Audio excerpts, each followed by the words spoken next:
કેમ બેટા થાકી ગયો?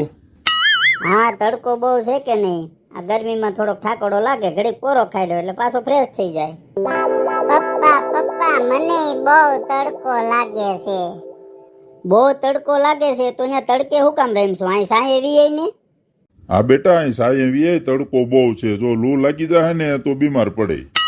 બેટા તડકો બહુ છે, હવે કામ ન થાય ને તો કાંઈ નહીં, કાલ સવારે વહેલા આવીને કરજો, અથવા તો 5 વાગ્યા પછી.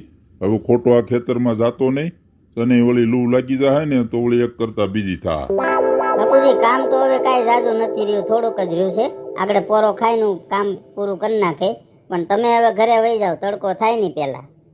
અરે બેટા, મને આવા તડકા હસોડા ન નડે. મારી જિંદગી જ આખી આ ખેતરમાં વહી ગઈ તો હું ટાઈટ, હું તડકો, હું ગરમી, મને કાંઈ નડે નહીં. દાદા દાદા તમને તડકો ન લાગે, ગરમી ન લાગે?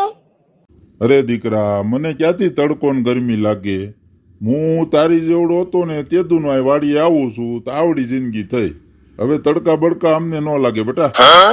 બાપુજી તમને તડકા ન લાગે પણ આ છોકરાઓને તો લાગે જ નહીં.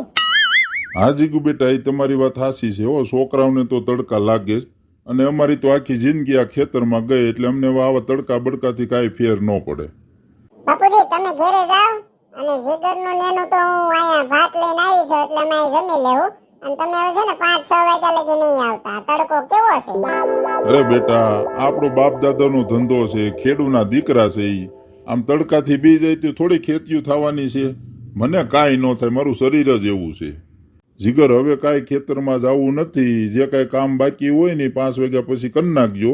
જીગુ ભાત લઈને આવી ગઈ છે તો નિરાયતે સાંજે બેન ભાત ખાઈ લ્યો, જમી લ્યો, અને છે ને આરામ કરી લ્યો.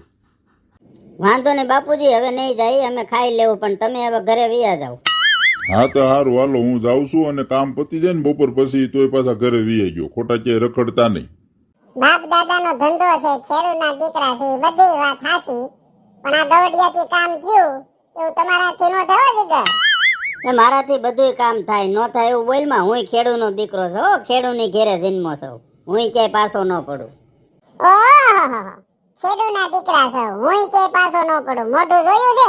ફૂકાઈ ગયેલ કાસરી જેવું થઈ ગયું છે આ તડકામાં રહી રહી. અને તું અહીંયા તડકામાં બેઠો છો. આ કેવડો તડકો છે, લૂ લાગી જાય તઈ? તાર બાપા અહીં બેઠા છે પણ મોઢામાંથી એક શબ્દ નહીં કે કાંઈ સાંજે વીઆવીને રહીને. હાલો પોતા. ઈ છે ને તારી જેવો થયો, તારી જેવો જ જીદી છે. મેં 2 વાર એને કીધું કાંઈ સાયે વીઆવીને રહીને, પણ ત્યાંથી ઊભો નથી થતો. હું કાંઈ જીદી નથી હો, ખોટું નામ નહીં લેતા મારું.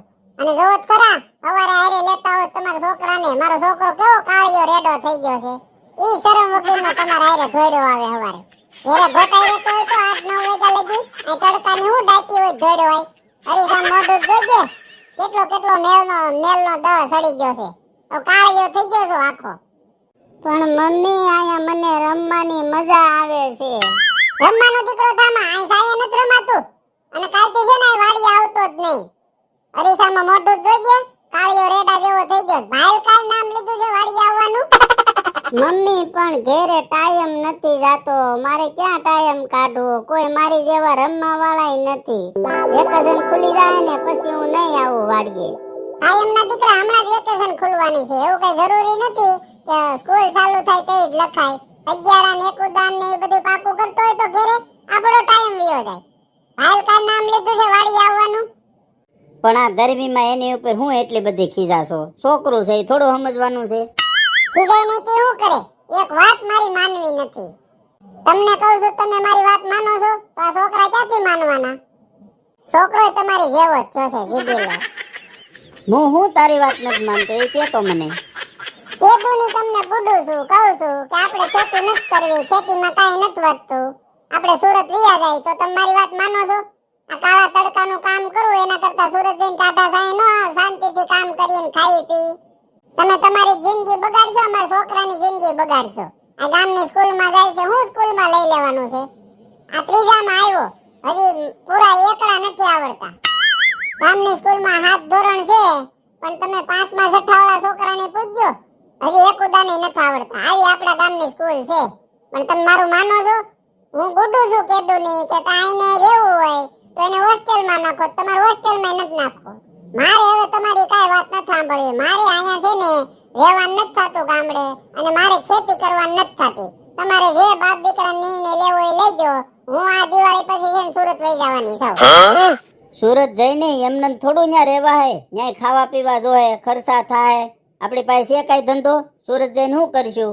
અને આ તો આપણા બાપ દાદાનો ધંધો છે. આપણે સુરત વયા જાવ તો ખેતી કોણ કરશે? ખેતીની ઉપાધિ તમે કરો માં.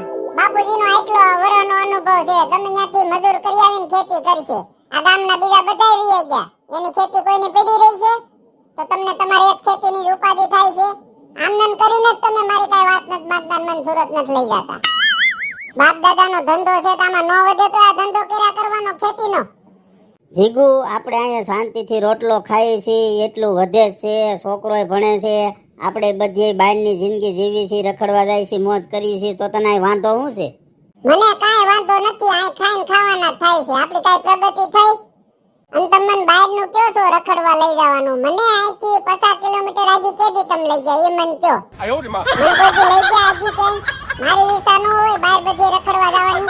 દ્વારકા લઈ ગયા. દ્વારકા તો આપણે ગુજરાતમાં જ છે. સોમનાથ એ લઈ ગયા ક્યારે? ગમે તે કહો એટલે એમ કે વાડીએ કામ છે ને ફલાણું આમ છે ને ઢીકડું આમ છે ને બાના બતાવી દે. અને હું ભોળી તો તમારે બાના બતાવો એમાં આવી જાવ. આ એક મને ખબર જ છે તું કેટલી ભોળી છો ને ઈ. મારે બીજું કાંઈ નથી સાંભળવું. આ દિવાળી લગી હું અહીં રહેવાની છું. તમારે જે નિર્ણય લેવો ને લેજો. મારે સુરત લઈ જવાનું થાય છે. સુરત નહીં લઈ જાવ તો તું શું કરે? એ તો કાન ખોલીને સાંભળી લ્યો. હું મારા બાપાને પાછી વહી જાય. બાકી હું અહીંયા રહેવાનું નથી.